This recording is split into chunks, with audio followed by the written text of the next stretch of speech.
ठाकरे हुकूमत की जानिब से अभी तक किसानों की कर्ज मुआफी का वादा वफा नहीं किए जाने के खिलाफ बीजेपी ने रियासत भर में 400 मकामात पर एहतजाजी धरने और जलसे मुनक्किद किए।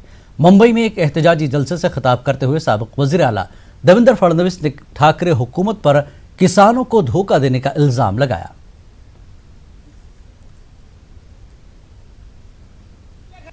तिच्या सरकारबद्दल असं म्हटलं जातं, आज वो हुए मशहूर जो कभी काबिल न थे, आज वो हुए मशहूर जो कभी काबिल न थे और मंजिलें मिली उनको जो दौड़ में शामिल न थे।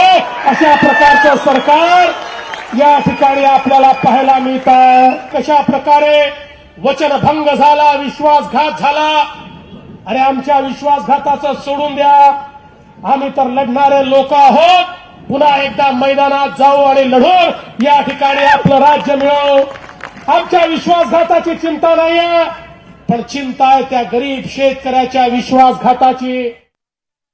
दिल्ली में सीए मुखालिफ वहामियों के टकराव की वजह से हुए तशद्दुद के लिए कांग्रेस लीडर पृथ्वीराज चौहान ने मरकजी हुकूमत को जिम्मेदार करार दिया।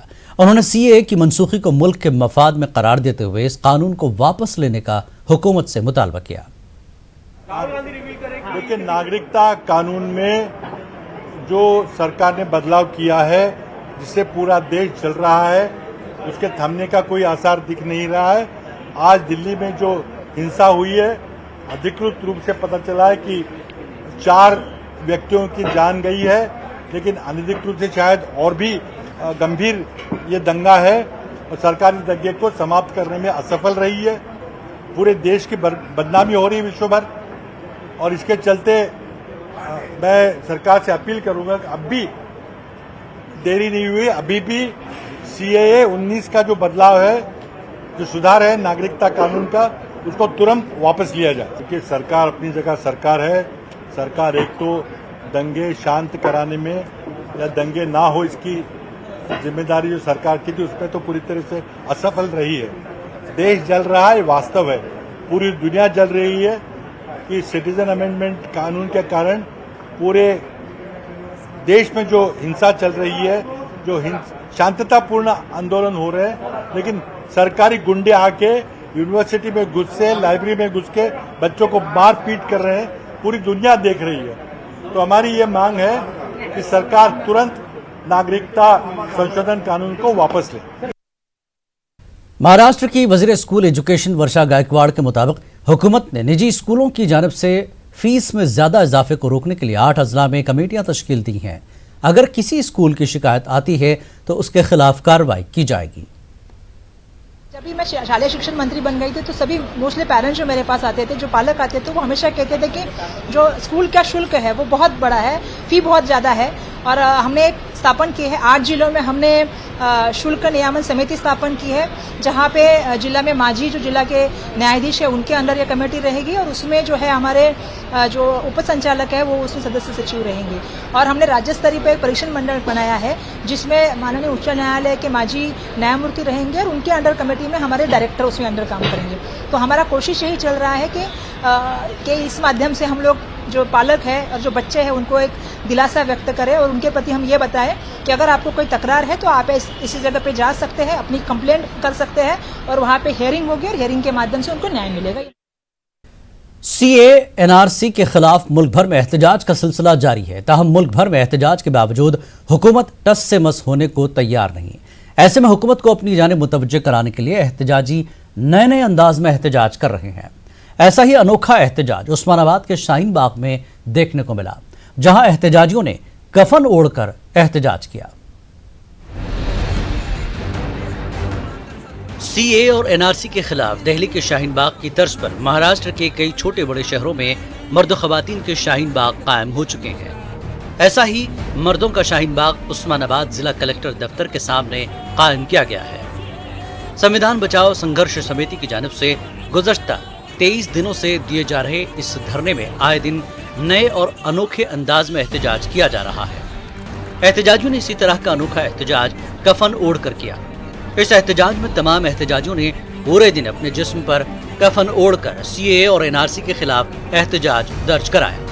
जाती जातींना तोडणारा कायदा आहे हे प्रथमतः लक्षात घ्यायला पाहिजे. सर्व धर्मांनी मिळून याचा निषेध करत आहेत आणि जोपर्यंत CAA, NRC आणि NPR पण आम्हाला मान्य नाही. NPR म्हणजे काय आहे, जसं शक्तिमानी गंगाधर आहे तसंच NRC ही सुद्धा NPR आहे. NPRमध्ये जे वाढवलेले कॉलम आहेत त्याचा उपयोग ही प्रशासन त्याचा उपयोग NRCसाठी करू शकतात. यामध्ये देखील संधी नाही. 22 दिन मुकम्मल होने के बावजूद भी कोई सरकारी अफसर या हुकूमत का नुमाइंदा इन एहतजाजों से मिलने नहीं आया. इन एहतजाजों का इल्जाम है कि हुकूमत दिल्ली के शाहीन बाग से लेकर उस्मानाबाद के शाहीन बाग तक जितने शाहीन बाग कायम हुए हैं सभी को नजरअंदाज कर रही है. ताहम हुकूमत को अपनी जानिब मुतवज्जो कराने के लिए वो हर दिन नए अंदाज में एहतजाज कर रहे हैं. आज आपण पाहतो की सगळ्यांनी कफन परिधान करून या ठिकाणी प्रतिकात्मकपणे शासनाचा निषेध नोंदवून हे आंदोलनाला सुरुवात केलेली आहे. आज आपण पाहतो की देशभरामध्ये जगामध्ये याची प्रतिक्रिया उमटत असताना मोदी शासन हे डोनाल्ड ट्रम्पला पायघडा घालते गुजरातमध्ये, परंतु यांना शाहीन बागमध्ये जाण्यासाठी वेळ मिळत नाही. CAA सारखा कायदा लादून नागरिकांना बेघर करण्याचा प्रयत्न करत आहे. इन एहतजाजियों की माने तो मुल्क भर में मुख्तलिफ अंदाज में एहतजाज किए जा रहे हैं. ताहम हुकूमत मज़ीद है कि वो इस कानून को पीछे नहीं लेगी.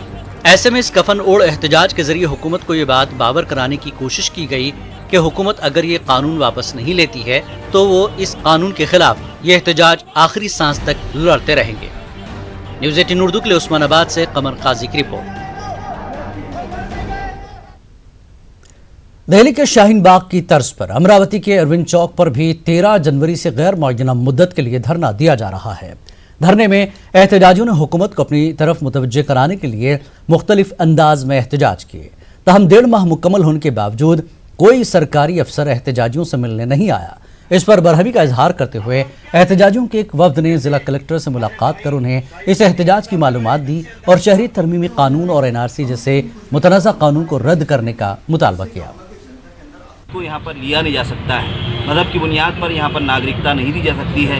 इस सिलसिले में हम मुल्क भर के अंदर हम एहतजाज कर रहे हैं, धरना आंदोलन कर रहे हैं और हम आखिर में केंद्रीय सरकार से और मरकज़ी हुकूमत से ये दरख्वास्त करेंगे कि वो अपने इस काले कानून को वापस लें और यहाँ की अखंडता को और यहाँ के इत्तेहाद और इत्तेफाक को कायम रखने की भरपूर वो कोशिश करें. जिस सरजमीन पर ज़िंदगी गुजार रहे हैं और ये अमन व अमान का गहवारा है, ये मोहब्बतों का गुलदस्ता है और ये प्यार और मोहब्बत बांटने का गहवारा है. इसलिए यहाँ नफ़रत नहीं पनपेंगी या दुश्मनी नहीं फूलेंगी और नफ़रत करने वाले भी न फूलेंगे न फलेंगे.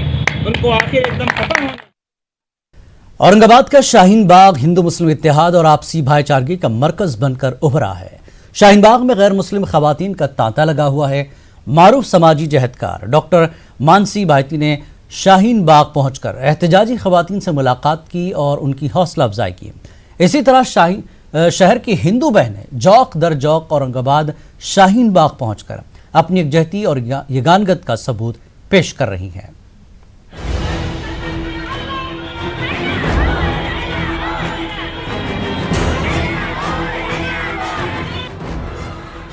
शहरी तरमीमी कानून NPR और NRC के खिलाफ पिछले 1.5 महीने से जंजीरी हड़ताल कर रही औरंगाबाद की मुस्लिम खवातीन को अपनी गैर मुस्लिम बहनों का भी साथ मिल रहा है.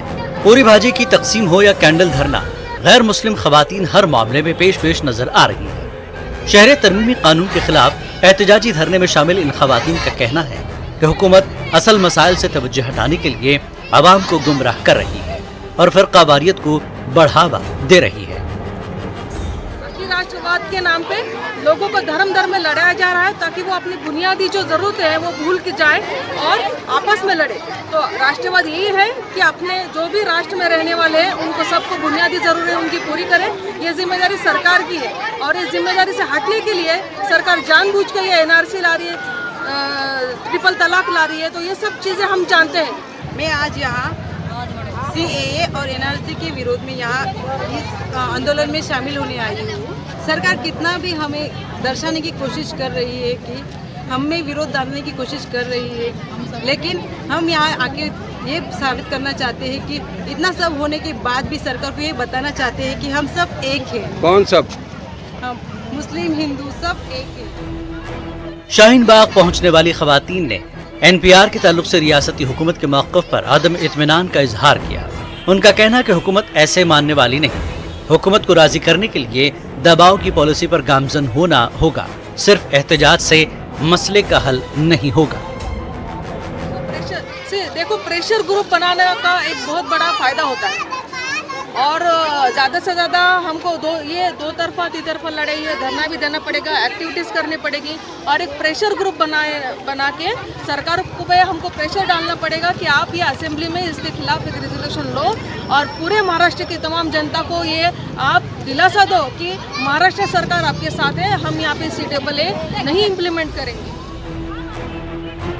दिल्ली के शाहीन बाग की हिमायत में शुरू हुए औरंगाबाद के एहतजाज को तकरीबन 50 दिन मुकम्मल हो रहे हैं, लेकिन इस तवील अरसे में रियासती या मरकजी हुकूमत की जानिब से किसी ने उसका नोटिस नहीं लिया है। इससे अंदाजा लगाया जा सकता है कि हुकूमत मुल्क की अक़लियतों, कबाइलियों और पसमानदा तबकात के लोगों के तई क्या मौक़िफ़ रखती है। न्यूज़ 18 उर्दू के लिए औरंगाबाद से अजहरुद्दीन की रिपोर्ट। मजलिस पासबान आईन हिंद के जिम्मेदारान डॉक्टर खालिद परवेज की क़यादत में मालेगांव शहर के इस्लामाबाद मोहल्ले में CAA NRC के खिलाफ एहतजाज किया गया। इस धरने में शहर के दूर दराज इलाकों से खवातीन ने कसीर तादाद में शिरकत की। मुजाहिरीन में खवातीन की तादाद ज़्यादा थी। इस मौके पर इन खवातीन ने तकरीरें भी की। एहतजाज में शाहीन बाग की तर्ज पर जारी एहतजाजी मुजाहरों के हक में दुआएं भी की गई। अमेरिकी सदर डोनाल्ड ट्रंप के दौरे से मुल्क को फायदा होना चाहिए। ट्रंप और मोदी की मुलाकात सियासी फायदे के लिए न हो तो बेहतर है। साबिक वज़ीर आला कुमारस्वामी ने बेंगलुरु में ये बात कही। कुमारस्वामी ने कहा कि दोनों लीडर एक दूसरे की तारीफ कर रहे हैं। अमेरिका में इंतखाबात आने वाले हैं। किस मकसद के लिए ट्रंप आए हैं मालूम नहीं, लेकिन ट्रंप के दौरे से मुल्क को फायदा होना चाहिए। ಇವತ್ತು ನರೇಂದ್ರ ಮೋದಿಯವರು ಹೋದರು, ಅಲ್ಲಿ ನರೇಂದ್ರ ಮೋದಿಯವರು ಟ್ರಂಪನ ಹೊಗಳಿ ಭಾಷಣ ಮಾಡಿ ಬಂದರು. ಟ್ರಂಪ್ ಅವರು ಇಲ್ಲಿ ಬಂದರು, ಇಲ್ಲಿ ನರೇಂದ್ರ ಮೋದಿಯವರು ಹೊಗಳಿ ಭಾಷಣ ಮಾಡಿದ್ದಾರೆ. ಇಲ್ಲಿ ಮುಂದಿನ ಕೆಲವೇ ತಿಂಗಳುಗಳಲ್ಲಿ ಚುನಾವಣೆ ಇದೆ ಅಮೆರಿಕಾದಲ್ಲಿ. ಅದೆಲ್ಲದರ ದೃಷ್ಟಿಯಿಂದ ಬಂದಿದ್ದಾರೋ ಈಗ ಗೊತ್ತಿಲ್ಲ, ಅವ್ರು ಹೇಳಿದ್ದಾರೆ. ಆದರೆ ಅವರು ಇಲ್ಲಿ ಬಂದಂಥ ಉದ್ದೇಶ ನಮ್ಮ ದೇಶಕ್ಕೆ ಒಳ್ಳೆಯದಾಗಬೇಕು, ನಮ್ಮ ದೇಶದ ಸಂಪತ್ತನ್ನು ಲೂಟಿ ಹೊಡೆಯತಕ್ಕಂಥ ಕೆಲಸ ಆಗಬಾರ್ದು, ಅವರು ತೆಗೆದುಕೊಂಡು ಹೋಗ್ತಕ್ಕಂಥ ಪರಿಸ್ಥಿತಿಗಳು ಬರಬಾರದು. ಅದಕ್ಕೆ ನಾವು ಸ್ವಲ್ಪ ಎಚ್ಚರಿಕೆಯಿಂದ ಇರಬೇಕು. सुप्रीम कोर्ट के सीनियर एडवोकेट व मारूफ समाजी कारकुन भानु प्रताप सिंह ने NPR के टोटल बाइकॉट की कॉल की है। भानु प्रताप सिंह का कहना है कि NPR ही एक ऐसा दरवाज़ा है जिसके जरिए हुकूमत NRC और CAA को नाफिज कर सकती है। ऐसे में अगर NPR का ही बाइकॉट किया जाए तो बाकी दरवाजे खुद ब खुद बंद हो जाते हैं। गुलबर्गा में एक खुसूसी इजलास से खिताब करते हुए सीनियर एडवोकेट ने कहा कि कागज़ नहीं दिखाना भी हर हिंदुस्तानी का जमहूरी हक है। भानु प्रताप सिंह से गुलबर्गा में बातचीत के हमारे नुमाइंदे जवाद मीर ने मुल्क में CAA, NRC और NPR के ताल्लुक से काफ़ी कन्फ्यूज़न देखा जा रहा है। हमारे साथ मौजूद है सुप्रीम कोर्ट के लॉयर जनाब भानु प्रताप सिंह। सर, किस तरह से बात की जाए, NPR करीब है तो क्या स्ट्रेटजी ऐसी बनानी चाहिए जिससे कि जो है आम शहरी की NPR से तकलीफ ना हो? NPR का टोटल बायकॉट, कोई इन्फॉर्मेशन उसमें देनी नहीं है। जो व्यक्ति इन्फॉर्मेशन लेने आए वो आपसे बड़े प्यार से बात करेगा, आपको बहला फुसला के पूछ लेगा ऐसे ही बैठे बैठे आपसे, अच्छा आपके पिताजी का नाम क्या है, घर में परिवार में कितने लोग हैं, क्या क्या करते हैं, अच्छा ये घर मकान यही है, कुछ आराम से पूछा बैठेगा आपके साथ में। इस झांसे में नहीं आना है और कोई भी इंफॉर्मेशन देनी नहीं है, क्योंकि अगर आप कोई भी इंफॉर्मेशन नहीं दे रहे हो, कोई भी जानकारी नहीं दे रहे हो, ये कोई अपराध नहीं है। ना ही संविधान में ऐसी कोई व्यवस्था है कि मुझे किसी भी विवाद को कहने के लिए मजबूर किया जाए। संविधान का अनुच्छेद 20 इस बात की मुझे आज़ादी देता है, प्रोटेक्ट करता है कि मैं कोई भी सूचना दूं या न दूं। सो किसी को घबराने की कोई जरूरत नहीं है। बस एक ही निवेदन है, जो आए प्यार से बिठाओ, बातें करो, चाय पिलाओ, पानी पिलाओ, सूचना मत दो, किसी कागज पर दस्तखत मत करो। कंप्लीट बायकॉट, पूरी तरह से बहिष्कार। किस तरह से किसी भी जो सरकारी नौकरी वाले लोग हैं उनको भी घबराने की जरूरत नहीं है। इस आधार पर ना आपका कोई इंक्रीमेंट रोका जा सकता है और ना ही आपकी नौकरी जा सकती है। अगर जाएगी तो एक गैर कानूनी, गैर संवैधानिक होगी, इसके लिए लड़ा जाएगा, चिंता करने की जरूरत नहीं है। सर, किस तरह से NPR का डाटा हुकूमत NRC पर इस्तेमाल करेगी? ये तो पक्की बात। देखिए, NRC जो NPR में डाटा होगा उसमें जो सूचनाएं, जो इंफॉर्मेशन, जैसे वो कह रहे गृह मंत्री कि भाई आपकी मर्जी है, इंफॉर्मेशन दो ना दो, जो इन्फॉर्मेशन देना चाहते हो दो, जो ना देना चाहते हो मत दो, या कोई डॉक्यूमेंट दो तो डॉक्यूमेंट की जरूरत नहीं है। क्यों? आपका पैन कार्ड, आधार कार्ड, जो उसमें नंबर लिखा जाएगा, पैन कार्ड नंबर, आधार कार्ड नंबर, आपका मोबाइल नंबर और आपका वोटर आई कार्ड नंबर, ये सारे के सारे आपस में जुड़े हैं। आपके आधार कार्ड नंबर से आपके सारे बैंक अकाउंट जुड़े हैं, आपका पैन कार्ड जुड़ा है, आपका जो गैस का सिलेंडर वो जुड़ा है, जितनी भी सरकारी योजनाएं या कुछ भी चलता है वो उससे आधार कार्ड से जुड़े हैं। आपका रिजर्वेशन ना रेलवे में हो सकता है, ना एरोप्लेन से आप जाएंगे टिकट नहीं मिल सकता जब तक आधार कार्ड आपका नहीं। तो सब कुछ उससे जुड़ा है। एक बटन दबाते ही सरकार के पास आपकी सारी इंफॉर्मेशन अपने आप आ जाएंगी, और जो बाकी और चीजें जिसने आपने नहीं दी हैं उसी पे डाउटफुल होगा, और वो जिसके उस पर डाउटफुल लिख जाएगा उसी को पूछा जाएगा कि तू अब बता, तू इस देश का नागरिक है। ये थे श्री भानु प्रताप सिंह, जिनका कहना है कि सिर्फ नाइट बाइकॉट के जरिए ही एनपीआर को रोका जा सकता है। न्यूज़ 18 उर्दू, गुलबर्गा, जवाद मीर। कर्नाटक के रायचूर में कांग्रेस पार्टी की जानिब से शहरियत कानून, एनपीआर और एनआरसी के खिलाफ देश बचाओ दस्तूर बचाओ मशाल रैली निकाली गई। शहर के सराफा बाजार इलाके से निकाली गई इस रैली में जिले के मुख्तलिफ इलाकों के लीडरों और कारकुनों ने हिस्सा लिया। MLC बोस राजू ने मीडिया से बात करते हुए कहा कि जब से मुल्क में बीजेपी इख्तिदार में आई है, दस्तूर को शदीद खतरा लाक हो गया है। ರಾಯಚೂರು ಜಿಲ್ಲಾ ಕಾಂಗ್ರೆಸ್ ಸಮಿತಿಯಿಂದ ಇವತ್ತು ಈ ಮೆರವಣಿಗೆ ಮುಖಾಂತರ ಸಂವಿಧಾನವನ್ನು ರಕ್ಷಿಸಿ ದೇಶ ಬಚಾವ ಅಂತ ಹೇಳಿ ಈ ಕಾರ್ಯಕ್ರಮ ಹಮ್ಮಿಕೊಳ್ಳಲಾಗಿದೆ। ಆ ದಿಶೆಯಲ್ಲಿ ಎಲ್ಲ ಧರ್ಮ ಸೇರಿರ್ತಕ್ಕಂಥ ಸಾವಿರಾರು ಕಾರ್ಯಕರ್ತರು ಇದರ ಮುಖಾಂತರ ಬಿಜೆಪಿ ವಿರೋಧ, ಮೋದಿಯವರ ವಿರುದ್ಧ ಇವತ್ತು ಧಿಕ್ಕಾರಗಳಿಗೆ ಹೋಗುತ್ತಾ ದೇಶವನ್ನು ಉಳಿಸಲಂತ ಪ್ರಯತ್ನಕ್ಕೆ ಎಲ್ಲರೂ ಸಹಕಾರ ಕೊಡಬೇಕಂತ ಹೇಳಿ ಎಲ್ಲ ಜನರಲ್ಲಿ ವಿನಂತಿ ಮಾಡ್ತಾ ಇದ್ದಾರೆ। दादी नानी से किस्से कहानियां सुनने, माँ बहनों से लोरियां पहेलियां सुनने की रिवायतों को फिर से जिंदा करने की ज़रूरत है। मोबाइल फ़ोन के इस दौर में नई नस्ल अपनी तहजीब और सकाफत को न भूले। चेन्नई में मुनक्कदा एक रोज़ा कौमी सेमिनार में इन ख्यालात का इजहार किया गया।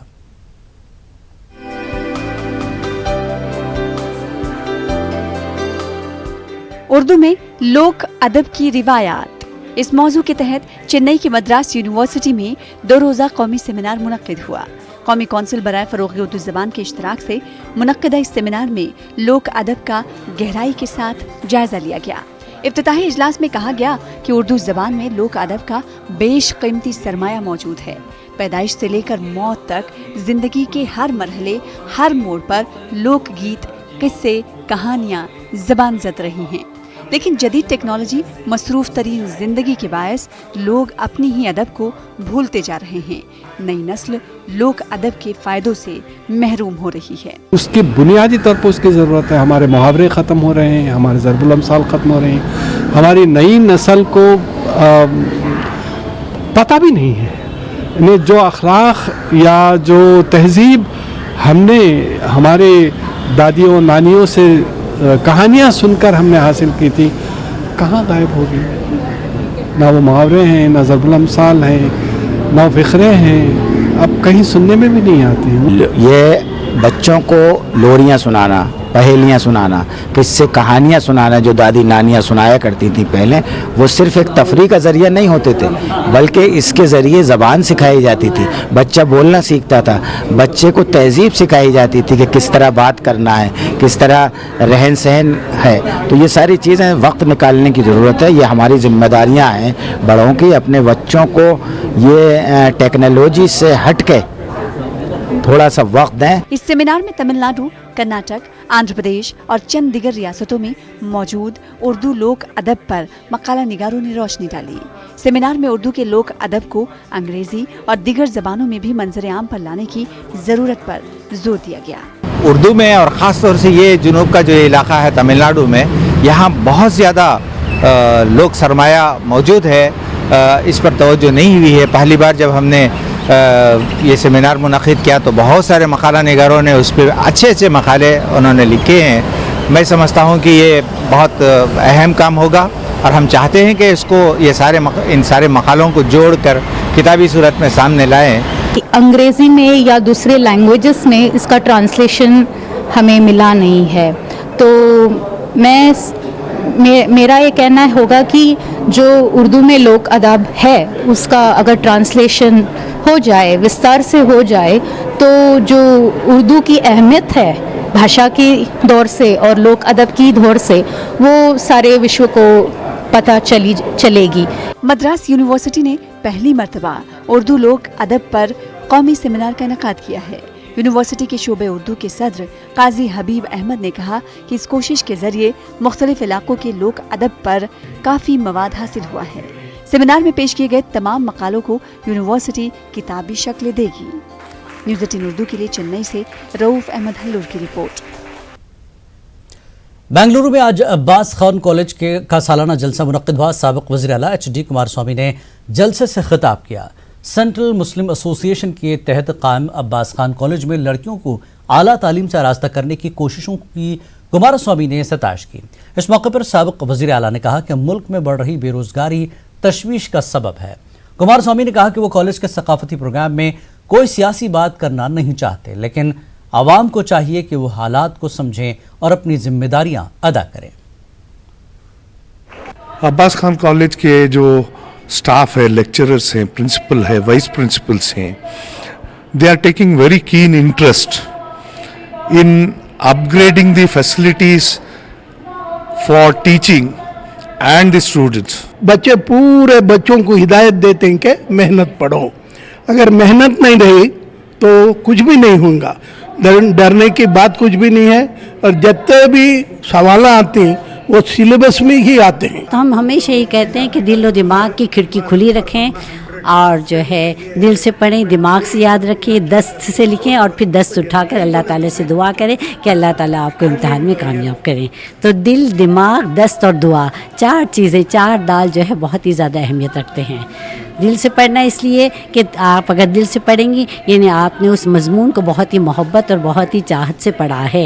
दिमाग से इसलिए कि दिमाग जो है याद रखने की सलाहियत रखता है, अल्लाह ताला ने दिमाग को कुदरत दी है। और दस्त से इसलिए कि दिल जो है, दिमाग जो है दस्त को हुक्म देता है कि जो कुछ उसने याद रखा है वो उसको लिखें। और फिर दस्त से दोबारा दस्त इसलिए कि दस्त यानी दुआ के लिए हाथ उठाइए और अपनी कामयाबी के लिए, अपनी इदारे की कामयाबी के लिए, अपने वालिदैन की खुशियों के लिए दुआ करें। मुल्क के IT शहर बेंगलुरु में एसोसिएशन ऑफ मुस्लिम प्रोफेशनल्स का तीसरा कौमी कन्वेंशन मुनक्किद हुआ। मुख्तलिफ रियासतों के मुलाजमत पेशा अफराद ने इस कन्वेंशन में हिस्सा लिया। इस मौके पर यह पैगाम दिया गया कि मुल्क और मिल्लत की तरक्की के तालीम के जरिए ही मुमकिन है। सरकारी स्कूलों, देहातों और छोटे शहरों में पढ़ने वाले तलबा और तालिबात की जानिब से